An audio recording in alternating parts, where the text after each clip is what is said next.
So from here, the sensors capture our hand gestures, our hand movement changes in terms of positions, and then we perform a sort of linear regression where we map these hand gestures to form and space, and then we have a vowel synthesizer which connects the form and space to a vowel output module.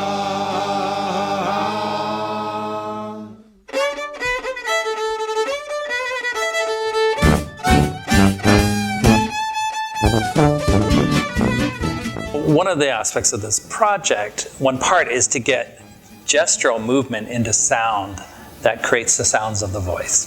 So think of it like a musical instrument, like a wind instrument, but instead of this trombone thing or a saxophone, you have your vocal tract with your tongue and your jaw, but these are manipulated with your hands. So by manipulating it, you get the sound coming out, and if you control it right, it'll sound like voice and speech of whatever language. You could sing, you could make a voice of, say, some long-lost singer by creating this instrument that has their voice, and then you play it.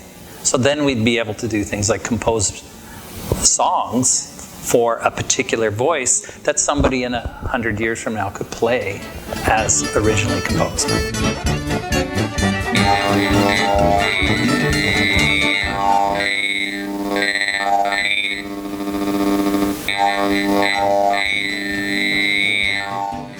Our system has the advantage of moving larger elements or larger parts of our body, for example, our limb, which is way easier to measure the brain signal. We don't require to use such an invasive way to measure that kind of brain signal. We can just use, for example, EEG or MEG, that is surface measurement of the brain signal. You put a cap on top of your head and then you're fine. We can measure the signal of that. And if the brain signal that controls the lip movement can be measured by those kind of non-invasive technology, then we can decode our brain signal and then map that and decode that onto lip movement and then translate that kind of lip movement to speech sounds. That's another way to generate speech from brain signal.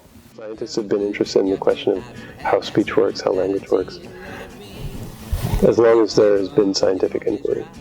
For us to have the potential to have a new way of looking, an entirely new way of looking at how speech is generated by kind of divorcing the learning and generation of speech from the human vocal tract, while still keeping the human as actor sort of in the picture, really has the potential, I think, to give us some insights into language that we have never had before. Sky is high,